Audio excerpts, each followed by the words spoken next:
This is Montana Farmers Union Lunch and Learn podcast hosted by me, Jody Ketterba. Montana Farmers Union supports its members through education, legislation, and cooperation. This bi-weekly production will help you stay informed and connected to current agricultural issues, news, and events. Hi, I'm Jody Ketterba, the Education Associate for Montana Farmers Union. Grab some lunch and let's get right into our updates, news, and today's topic, Montana Hay. We will visit with Erik Somerfeld, who organized an educational event, Hay Day. Two of the guests at Hay Day, Ryan DeBruycker of Ag Efficiency and Adam Warnicki of Hoven Equipment, and the Montana State University Forage Extension Specialist, Hayes Goosey. Find the up-to-date and ever-changing calendar of events at montanafarmersunion.com/news-events/calendar. Statewide, test your soil health in the Soil Your Undies Challenge sponsored by NRCS. Information can be found on our website and in the boot up. The poultry processing under 1,000 bird exemption in Bozeman will happen July 24th. We still have several MSU field days at the research centers, the Western Triangle in Conrad on July 10th, Northwestern in Creston on July 11th, Post Agronomy Farm in Bozeman on July 17th, the Bart Farm in Bozeman on August 29th, and the Western Research Center in Corvallis on September 12th. Montana Farmers Union Camp at Arrow Peak is happening throughout the summer, and there's still some availability. In District 2, there will be a joint Teton Liberty Tool local meeting following the Western Triangle Ag Research Center Field Day in Conrad on July 10th. Montana Farmers Union will again celebrate family farmers and ranchers whose land holdings have been in their family and in operation for more than 100 years through its Centennial Farm and Ranch program during Montana Farmers Union's annual convention this year. When a Montana Farmers Union member reaches this milestone, they're honored during our annual convention. In addition, they receive a commemorative plaque, and their stories and accomplishments are publicized statewide. If your operation has reached a 100-year milestone, simply submit by email or mail a farm biography and picture to Rachel Prevost. Now in our news and headlines. The National Farmers Union applauds Department of Justice expansion to focus on agriculture issues. The DOJ intends to expand hiring of lawyers for its Chicago office who will primarily focus on antitrust, competition, and fairness issues within agricultural supply chains. This new team, the first of its kind in the Midwest, will be tasked with enforcing laws related to agriculture. The U.S. Senate passed a Fort Belknap water compact settlement that includes Milk River project rehab funds. They're waiting for the House to pass a similar bill. The Milk River project irrigates about 121,000 acres of land along 165 miles of the river from Havre to near Nashua and provides drinking water to about 1,800 people. According to the U.S. Bureau of Reclamation, the failure of the siphoning pipes at the St. Mary's Canal means the project cannot pull water out of the St. Mary's River at that point and send it into the Milk River. The St. Mary Canal provides between 60 and 80% of the water supply to the users along the Milk River project, depending on the water supply of the year. So on to today's topic. Welcome to another insightful episode of Montana Farmers Union Lunch and Learn podcast. Today, we hope to be your go-to podcast for all things hay in Montana. We're diving deep into the pivotal role of hay in the Treasure State, featuring a lineup of experts, including Hayes Goosey, Montana State University Forage Extension Specialist, Erik Somerfeld, a board member for the Montana Farmers Union who organized Hay Day, Andrew Warnicki of Hoven Equipment, Ryan DeBruycker of Ag Efficiencies, and Jasmine from the Montana Department of Agriculture. In Montana, hay isn't just a crop. It's a cornerstone of our agricultural landscape.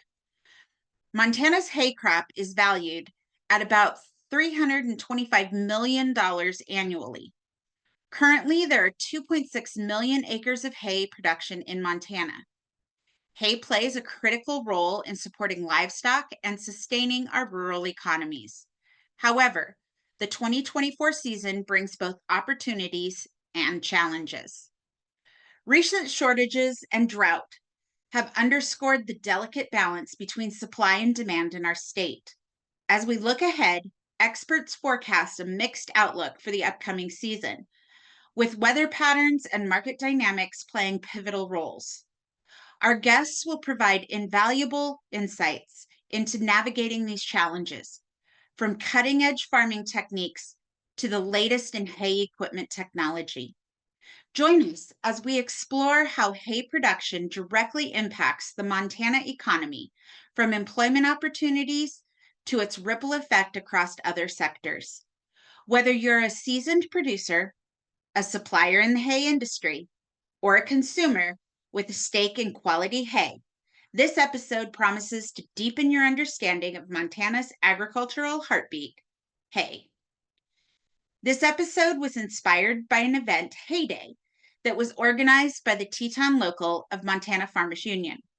Because Montana Farmers Union is a grassroots organization dedicated to preserving the agricultural way of life and is made up of people who support rural communities and family farms and ranches, locals are a key to involvement.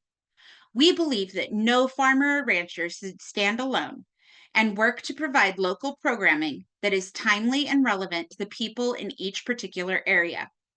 If you have a need or an interest, visit the website montanafarmersunion.com and reach out to your board member or ambassador to get an event organized.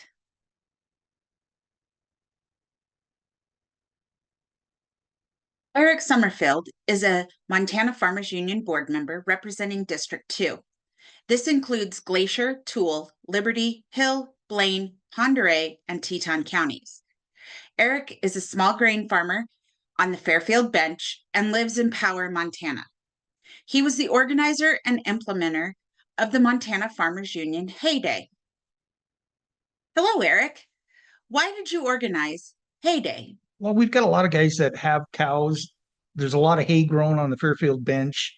Let's do something geared that direction rather than the straight grain farming type things that we've done in the past. Excellent. Your focus was on precision and the use of technology. And so what led you to go that direction with your programming? Again, precision is the wave of the future. I mean, it's going to help you be more efficient, hopefully save money, and it'll let you probably use somebody that isn't as talented to run a piece of equipment because it's getting harder and harder to find good labor. We saw a lot of really interesting technology and equipment today. What was the most intriguing or most potentially useful thing that you saw today? The drone, that was great. I've got where the pump for my irrigation system is down in a coulee. And yeah, I use my big field sprayer, but part of that coulee is just too steep to do it. And I can only raise the boom so high and so far up to get some of that. I can see myself using him to get a portion of that I can't get to with that big self-propelled field sprayer. Excellent. Obviously, you are a producer. Tell me a little bit about your production facility. Myself, I'm mainly a grain farmer. Again, so that's kind of the reason that and guys that normally come to our locals are mainly grain farmers. But I have cattle just enough to cause trouble. And we've decided, hey, let's do something for the grain or the hay and cattle. So in Montana in June, what would be some of the activities that our producers are doing? crop and fallow spraying are going to be going on. So you're going to have big self-propelled sprayers moving down the roads. Do not try to drive underneath a John Deere sprayer with your little smart car. Again, if they don't know you're there and all it takes is a wiggle of that steering wheel and they're going to squash your little cart. So don't drive underneath a big self-propelled sprayer. That irrigation season is starting. There, be on the lookout for four-wheelers and motorcycles driving in that area. That's the main piece of equipment that's going to be flying around these bench roads. And towards the end of the month, you're going to have haying season start. So you're going to have both swathing and baling equipment moving around. And once it does get baled, you're going to have either self-propelled stackers or hay wagons moving around with big stacks. They're most likely they're not going to see because just because of the way the equipment is, there's not real good vision to the rear of those. And again, it's only going to take a minute or two longer. Just slow down and stay away from them. As a local producer here in the Golden Triangle of Montana, what would you like to leave as words of wisdom to our listeners? Eat local. Eat local. And well, my industry, a good chunk of my income comes from the malt barley industry. So enjoy a nice cool one from, again, one of the big boys that is in the industry. I won't name names, but we've got two of the biggest ones in the world here in this area, and I sell to one of them. So enjoy a cool one. So that'll help my prices, hopefully. We're going to be visiting farmers markets and CSAs and talking about eating local here in the next episode. So that's a good segue. Thanks for bringing that up. Okay. Thank you very much. All righty. All right. Thank you for your time. And so we're at Heyday today here in Fairfield. And who are you? My name's Adam Warnicki. I'm with Hoven Equipment out of Great Falls. We're a New Holland dealer. And we decided to come today and be a part of your show for precision hay technology. And so how long have you been with Hoven? So I've been with Hoven for about 1.5 years. I was with John Deere before that in the front line. So I've got a long background in the ag field and mostly hay. Grew up on a dairy in Ohio. So pretty comfortable with forage and harvesting and growing and all things hay. All things hay. All right. And so how long would you say you've been involved in agriculture? Since I was a kid, but professionally, probably 15 years. Okay. I started out as a mechanic and worked my way up to a service manager and decided I wanted to get into sales, and which sales I found is more information giving to customers than really selling. So excellent. And so today you were talking about the IntelliBell system. Yep. And how that can automate some of those controls. I thought it was interesting that the discussion, it kind of sounded like to run a baler, you have to be an octopus with multiple heads and multiple eyes and ears. And so how has technology changed our equipment? Yep. So traditionally, like when I grew up running balers, the main thing was you need to listen, you need to watch, you need to hear, and you have to pay attention to everything. It's very exhausting. And the way technology has come up through the years, it's made it a lot easier for people to operate that with less skill. So one of the main things when you bring up IntelliBell and IntelliCruise that are New Holland signatures are they take a lot of the stress out of the operator and run it more with a computer. So IntelliBell with a round baler will take, and all you have to do is steer the tractor. It will sense when the bale's being filled, and when it's done, it will automatically stop the tractor, wrap the bale, and then kick it out the back, close the door, and you make it go back to work. With the big square balers, we use what they call LiDAR. It is kind of a radar system that senses the row, and it drives the tractor, and it will speed up and slow down the tractor based on the load coming in. So it's taking a lot of operator fatigue out, making you more efficient, more productive, which is where everything's going.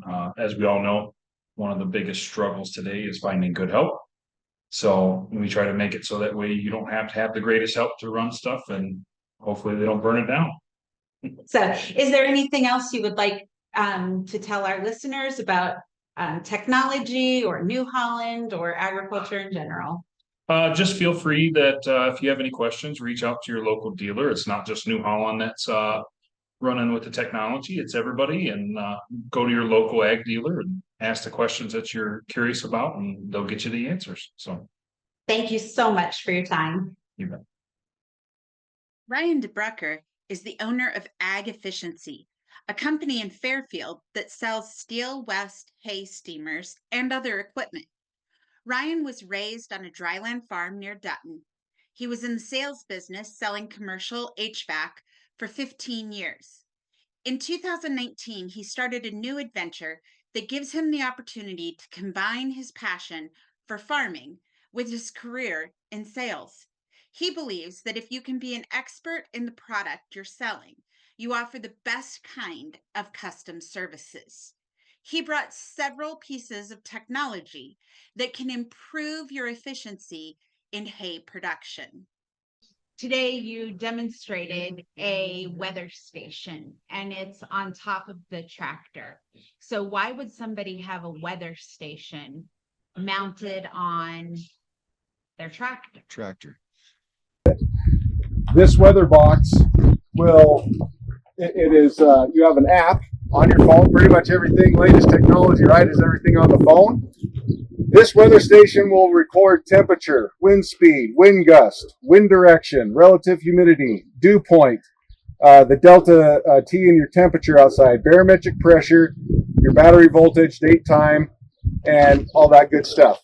It logs that information every 5 minutes.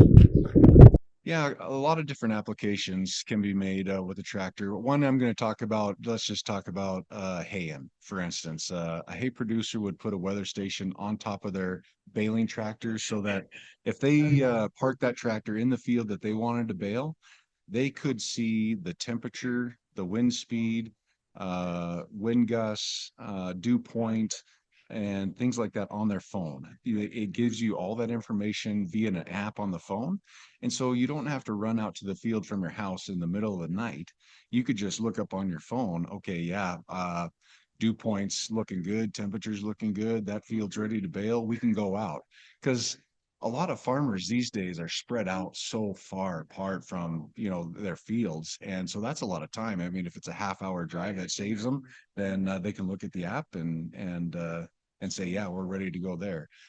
I heard you say that the weather station prevents you from having to sleep in your truck waiting for the right dew point and temperature and all the things. Yeah. So it makes a way more comfortable sleep. Yeah, a little less kinks in the neck. Yeah. So the key piece of equipment that you were advertised for here was a hay steamer. Right. City, Utah, by a company named Staley West. They've been making them since 2004.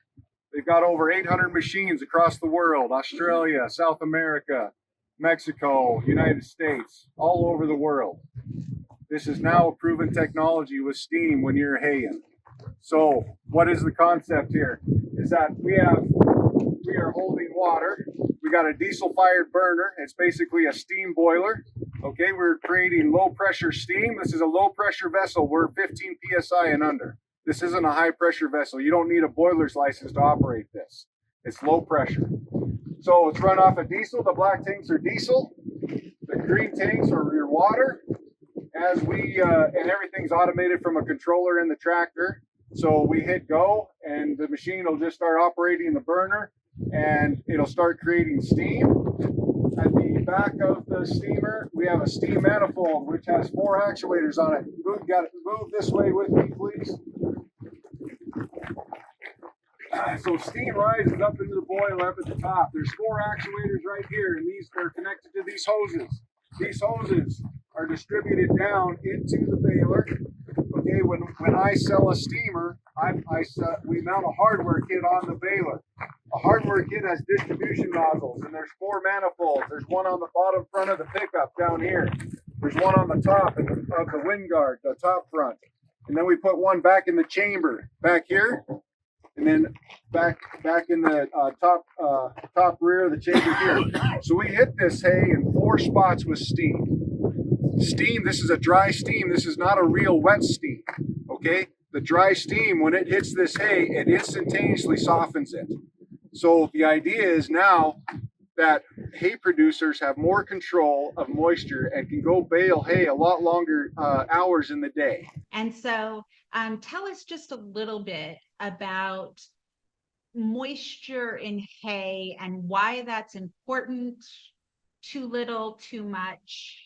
You bet. So when we are haying, we are cutting down a plant that obviously has a lot of moisture in it. It's a living plant. And in order to make hay in a we're calling a dry hay and baling it as dry hay, you have to dry that hay down, right? So we want moisture out of it. But there gets to be a very fine point where hay is too wet to bale and also too dry to bale to maintain a good quality product. And by a good quality product, I'm talking about good leaf retention, because leaf is where all the nutritional value is in a alfalfa plant. I'll just specifically talk about alfalfa right now. And so if you are baling too dry, let's talk about a round baler, for instance, right now. If you're baling too dry, and you get that bale all baled up in that baler, and you open up that chute and it's too dry, you are going to see leaves at the bottom of your baler, the width of your baler, right? And so you're losing a lot of nutritional content. What the hay steamer has provided is a solution to a hay producer to be able to add moisture back to dry hay so that you aren't losing that nutritional value in the hay bale. And you get a more consistent product. You're not baling too dry. You're not baling too wet. You now have a technology that you can measure moisture and also provide moisture. And it's a shift in technology in the hand industry, and it's a benefit. It's just provides a much more efficient benefit to hay producers, in my opinion. So one of the things that I really hadn't thought about, it's been a long time since I hayed, and I had no control over it. You know, other people were telling me what to do. And so haying takes place at night most of the time. Yeah. And especially in our area. And so why are we haying at night? Couple different things. Believe it or not, mechanical steel equipment actually operate better at night. There has been, I don't know, for whatever reason, you know, the cooler temperatures, the balers, the tractors, you know, everything just runs, in my opinion, a little bit better in cooler temperatures than at night. Now, you don't necessarily have to run during the night. That's personal preference, in my opinion, for a producer. A lot of guys don't like running at night because you really can't see out, you know, and guys don't like to do that. And so, yeah, cooler temperatures soften the hay too at night. That also helps you put together a better hay package. General information that you would like to share with any of our listeners about haying, about equipment, that kind of stuff? Sure. Yeah, my dealership is out of Fairfield. My dealership name is Ag Efficiency. I sell hay steamers, hay rakes, pivot wheels, steel pivot wheels, non-inflated steel pivot wheels, a carbon 375 product for enhancing plant health, growth, and also other products. So I pride myself on customer service. I think customer service these days is hard to find. And you know, word of mouth is always good marketing and good advertising. So if anybody would love to contact me about these pieces of equipment, I love to have conversations about haying and all the products that I sell and service, and just proud to be a part of agriculture. All right. Well, thank you so much for your time. We appreciate visiting with you. Thank you for having me. Yeah. Well, hello. How are you today? I'm doing great. Thank you. How are you? I am good. So, can you tell us who you are and what your role in hay production in Montana is? Sure. My name's Hayes Goosey, and I'm the Extension Forage Specialist with Montana State University. So the extension side is all education. So we work with everything from K-12 through producer groups to extension agents. The university has agricultural agents in almost all of Montana counties. A couple counties are joined together, but every county has an agent, and so my job with Extension is to work with those agricultural agents, producers, producer groups, stakeholder groups on forage production and hay production in Montana. So that's a pretty big plate, pretty big topic, especially given that there's one of me and Montana's the fourth largest state in the nation. And so my topic area, or my coverage area, is from North Dakota west to Idaho, and then Canada south to Wyoming, and even times beyond that. I'm working a lot of times with extension specialists in other states, just on larger projects or just Western region U.S. hay production seminars, projects, grants, fact sheets, things like that. So big area, big production, lots of stuff going on. So what is it that I do? Depends on the time of the year. So I have a split appointment. What does that mean? So majority of my appointment, or when we talk about appointment, the funding that pays for my position is extension. So I spend the majority of my time working, as I just talked about, in educational programs, one kind or another. That could be anything from soils through plants, varieties, weeds, insect pressure, pest management, anything that's related into forage production, and forage is being typically anything that's grown for animal consumption. I work mostly with cow, calf, and ewe lamb operations, so I do a little bit with the equine side of things as well. So that's the majority of my appointment is education, but education also comes from having a good research program. And so part of my appointment, or the funding that I get, is from research money through Montana State University, the College of Agriculture. And so I have research programs. I have graduate students working on things like nitrate toxicity and nitrate fertilization in the soils and how that works. We have them working on alfalfa and phosphorus fertilization. Have a lot of projects, everything from plants, nitrate use, nitrate efficiencies, all the way to pest management. Students working on alfalfa weevil and management of that. Have a student working on dung beetles and recycling manure on the range, looking at soils and soil profiles. I won't spend too much time talking about that, or I could if you'd like, but we won't get into that too much because that could take half hour for me to go into depth on a lot of the things that we're doing. So, but then I also have another part of my appointment, which is on campus teaching. And so I teach the forages class with ag science. That's through the Department of Animal and Range Sciences. So that's forage production. And so that's everything from field preparation to seeding for new stands or management of existing stands, all the way through pest management, which we've talked about, and then into harvest management, storage, and it's a fun class. Usually it's pretty full, and we do spend as much time outside as we can, and usually pretty full with that. So it sounds like you're doing some research into some new species of plants that can be used for forages. What are the traditional forages in Montana? Sure. So traditional forages are alfalfa. Depends on your market. Most cow-calf operators are looking for alfalfa grass mix, and that's typically what they're shooting for. Some of them use different crops, maybe have a sandfoin grass mix or Sicer milk vetch grass mix, but that's pretty much your traditional cow-calf or ewe lamb forage base. If people are great, and that's most of the acreage in Montana. So about 90%, 80 to 90% of hay that's grown in Montana is grown and then fed back to the livestock of that operation.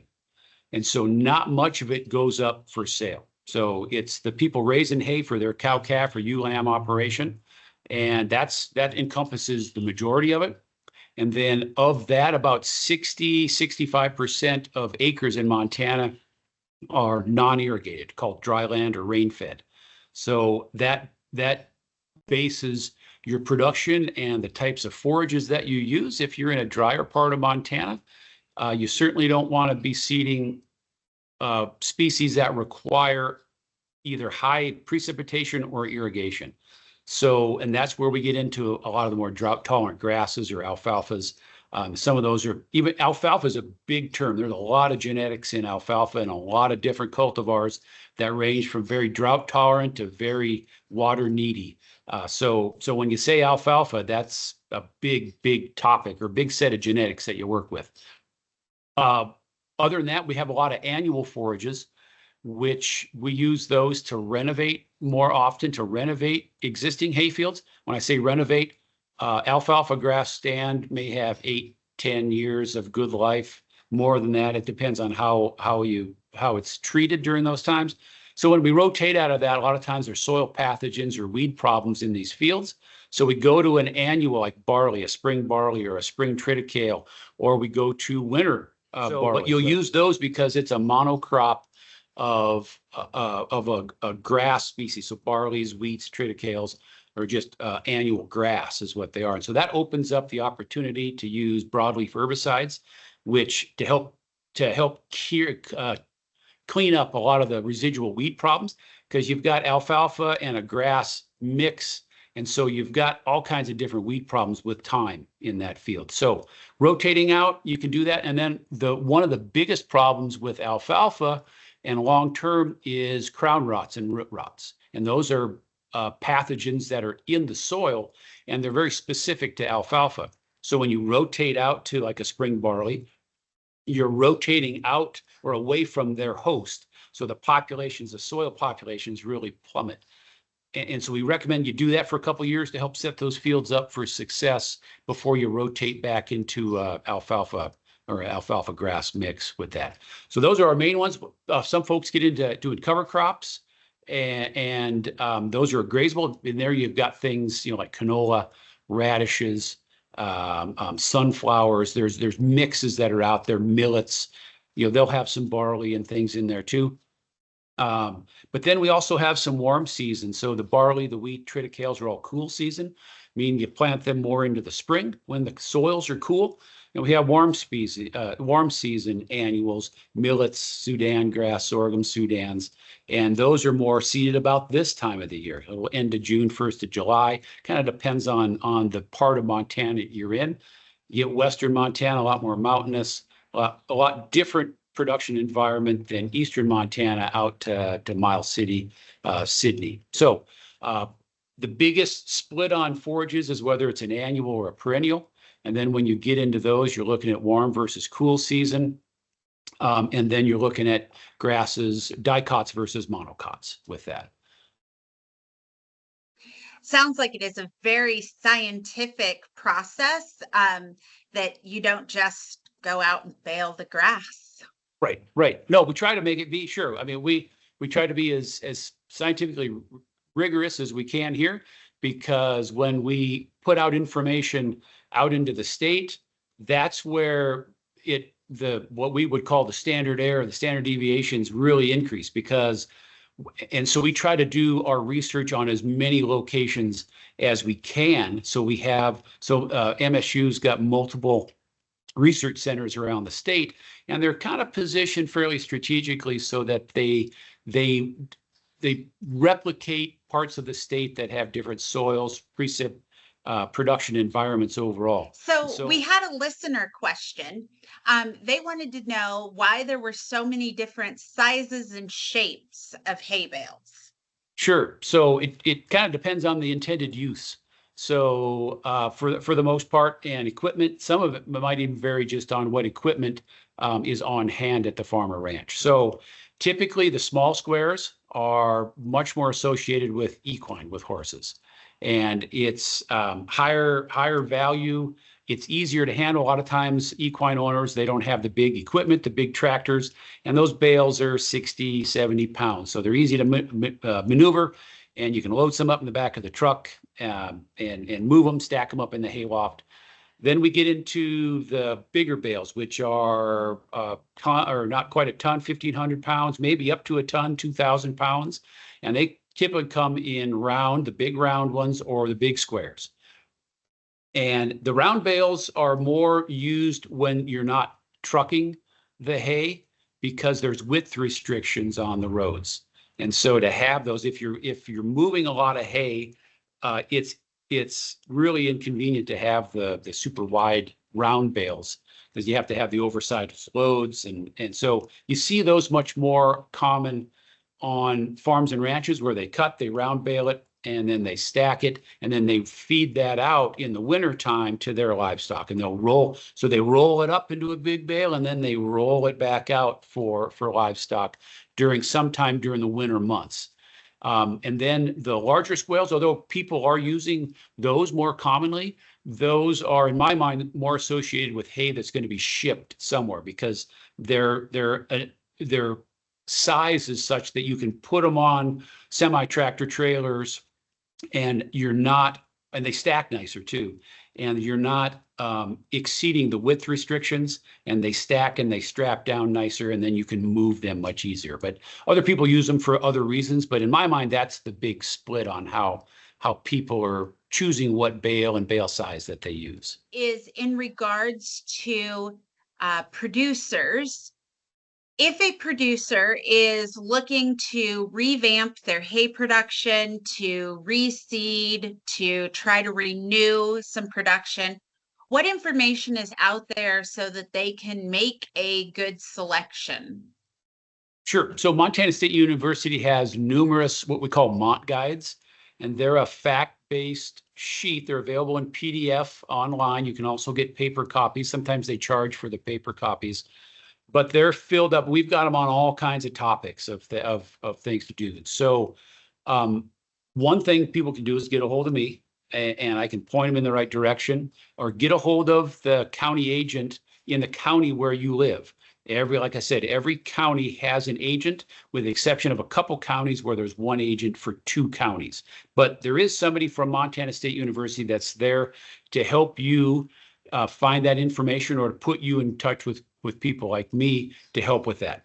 We've got the MontGuides, and the best place to do is to start finding information from extension agents or an extension specialist about what MontGuides and what it is that you need to do to renovate that field. So first of all is we got to kill off the existing plants that are there in the field. And then we move into soil testing and seeding, and we've got MontGuides on how to do all of that stuff. So that would be the best place to start, is just contact your local extension agent, or just contact a specialist at Montana State University and visit with us. I'd recommend going with your extension agent just because it's good to get to know those people. They're on the ground and they're in your counties. If you haven't seen them, you should meet them. They're great people, very knowledgeable, and then they can help put you in touch with people like me if they've got questions beyond on a topic that needs a little more in-depth explanation. Is there any final words of wisdom or information that you would like to impart on our listeners? As far as hay production, set your fields up for success. Nothing, and when I mean success, look at the soils, look at the weed and the weed structures, the weed species that are present. And so when you're reseeding, set those fields up for success. Give those plants the best chance they have, because once you get a competitive stand of forage plants, they're very competitive. They're very good at excluding weeds. And once you get that established, don't beat those fields up. Treat them nice, and they'll last longer. They'll fight weeds better. They'll fight pests, insects better, and they'll produce better for you. Don't cut too late in the year. One of the things that all perennials need is to build up root reserves. And so I get calls all the time. Hey, it's August 20th. We got a little rain. Can I cut that field? It's September 1st. Can I cut that field? My recommendation is don't, because perennials need to build up root reserves. And they do that in the later part of the summer and the early fall. And when we clip the tops off from the solar panels, they don't build up root reserves, and then they go into winter half starved, and a lot of those root systems die over the winter. So my best advice is get your fields, get them set up for success, and then treat them kindly. Excellent. Well, thank you so much for your time. And you had so much information for us. And it will include the links so that producers and consumers can get a hold of you. That sounds great. No, I sure appreciate it and appreciate the opportunity. Well, hello. How are you today? I'm doing great. Thank you. Um, I'm so glad that you could join us today. Could you give us your name and why we would have invited you for Hey? Sure. So I'm Jasmine Chafee, and I work for the Montana Department of Ag, and I'm the program manager for our noxious weed section. I'm also serve as the state noxious weed coordinator for Montana. And I run Excellent. our forage program, our weed seed free forage program and materials. So that is why I'm here. Wonderful. And so, what is the Montana Weed Freed Sea program? It's a mouthful is what it is. So yeah, we kind of run these two programs simultaneously, but it's the noxious weed seed free forage or the noxious weed free materials, kind of one and the same. And it's a program that certifies hay fields and straw. We also do bulk material as noxious weed seed free. So we have inspectors that go out and certify, and then those producers can sell that product at a premium, and then it's also goes all into our state and federal lands in Montana. So, I like to hike and spend a lot of time out in the country of Montana, and we see signs all the time that say, you have to use the weed seed free. As a consumer, how would I know that, other than just them telling me, that I'm compliant? Yeah, in Montana, any public land, if you are bringing hay in, it needs to be certified weed free. It's a national program, it's just not in Montana. And so a lot of our neighboring states do the same. We run ads in the hunting and fishing regulations in Montana. So if you're doing any of those activities, you could find it there. We run ads in several magazines in the state each year, and then we'll have some billboards up too across the state this fall. So we try to get the word out. We do a lot of tabling, going to events and things like that. We kind of just push it out through Extension and our county weed districts as well. So if I go to purchase hay, how do I know that it's been certified? Yeah, so all the producers that have gone through an inspection and are passed that inspection with their hay fields will get a transportation certificate, and it's a trifold, and so, or a triplicate. And so what they do is they will give you a copy of that transportation certificate that says that that hay is weed free. It also, all of our products will have a specialized tag or a specific color twine. And so across this program nationally, we use blue and orange twine. So when and why did this program start? Yeah, and in 1995, that legislative session, they passed the Noxious Weed Seed Free Forage Act. And that's when this really got going. And the big push for this was to prevent the introduction of noxious weeds into our backcountry through the vector of hay and those straw materials. And so it was just really trying to prevent, that the way that hay gets in there, or those weeds get in there. So I saw a sign recently that said you needed to feed weed-free hay for a certain number of days before you go in the backcountry. What would that be for? Yeah, so when your livestock consumes weeds in their hay or out in the pasture, it takes a few days for those seeds to actually go through their whole system. And so that's that preventative stage, right? So if you feed them weed seed free hay for 5 days prior to going into the backcountry, Any seeds that they had consumed prior to that would be out of their system. And so coming into the backcountry, it'd all be clean. So, what are the benefits to producers to getting certified and getting their field certified? Yeah, we have, last year we certified about 120 producers across the state. And a lot of our producers are selling to outfitters or hunters, folks going in, you know, to our federal and state lands for recreation. But all the certified weed-free hay can be sold for more than just your regular hay. And it's also being a really good steward for Montana. You know, you're essentially telling the folks that you're selling that hay to that, you know, you're taking responsibility for that land and you're really conscious of what is in that hay. If you were talking to a producer who was thinking about starting to provide weed-free seed hay, what would you tell them? It's a really easy process. We use the county weed district staff and MSU extension staff as our inspectors. So they get certified through the department each year. And then all that producer needs to do is call up one of those agents that's in their county or myself. And then we schedule an appointment. We come out, we look at their field. We do the whole inspection, write up all the paperwork, and then they get their twine.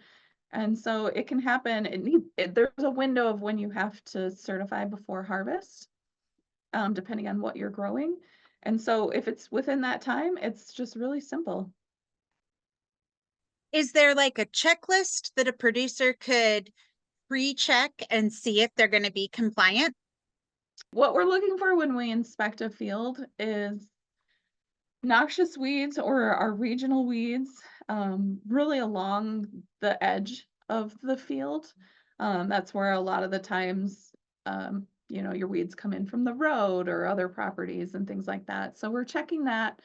Most producers will kind of scrap the first two passes, you know, right along the edge anyway. But that's a really good way to kind of keep those weeds out of the rest of the field. And then management practices, you know, if they are vigilant and catching some of those weeds before they really get established and spread, yeah, they can prevent that from becoming a big infestation. What would you tell potential customers who are purchasing hay and who are looking for a provider? Is there a list? Is there a place that we can go as consumers to make sure that we're getting that product? Yeah, so I mean, in general, I think if you are buying hay, the most important thing is to know where it's coming from and know what's in it. And so by only buying certified weed-free hay, you know that it's a product that doesn't have weed seeds in it. You're not going to be spreading those seeds. And so it's a great way to kind of prevent those even on your own property. If you're just buying them for your own horses or whatever, it's a great way to keep weeds off your own property or keep them at bay. And there is, so as the season goes through, we will post producers if they elect to be publicized. We'll post them on our website and we'll have a list. We have a list up there right now, but it's from 2023. And so we'll get that updated as the season goes through. Sounds like even if I was feeding to my own horses on my own property, there's a lot of benefit to using this certified hay. Absolutely. Weed control is not cheap. If you know, you factor in the labor, the time, whatever method you're using, it's not cheap. And so it's definitely worth, you know, spending a little extra to make sure that you're not getting weeds and spreading those across your own property. Really appreciate your time today. Is there any last words or good advice that you would like to leave to our listeners, to consumers, to producers, to the support industry? For more information, they can go to our website. It's agr.mt.gov and just look for Forage, and you can find our page with more information on both becoming an inspector or a producer. No, we partner with a national organization and campaign called Play Clean Go. And that's just a really good thing to keep in mind when you're out recreating in Montana, is make sure you're not bringing things in or taking it out. So we have a lot of kiosk and boot brush stations across the state. So utilize those and just be conscious of what you're doing. We always have to follow that, wash it, dry it, Yep. Clean, drain, inspect dry. it, Yep. and make sure that we're Exactly. not packing those things around. That's right. Yep.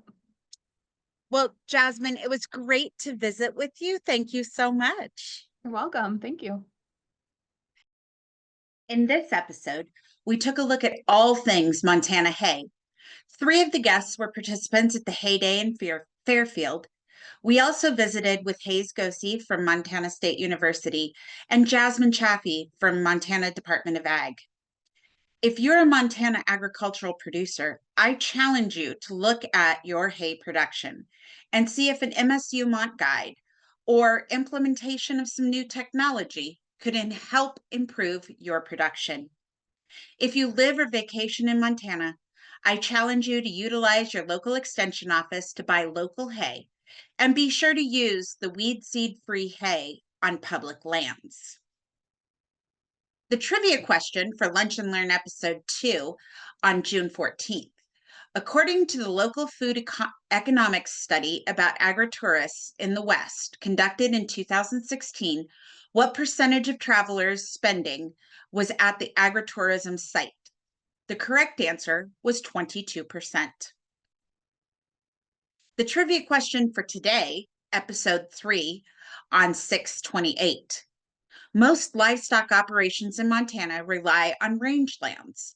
Approximately what percentage of Montana land is available for range?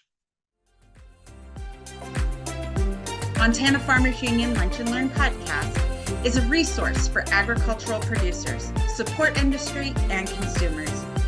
Join Montana Farmers Union today and make your voice heard advocating for family farmers, ranchers, and rural communities.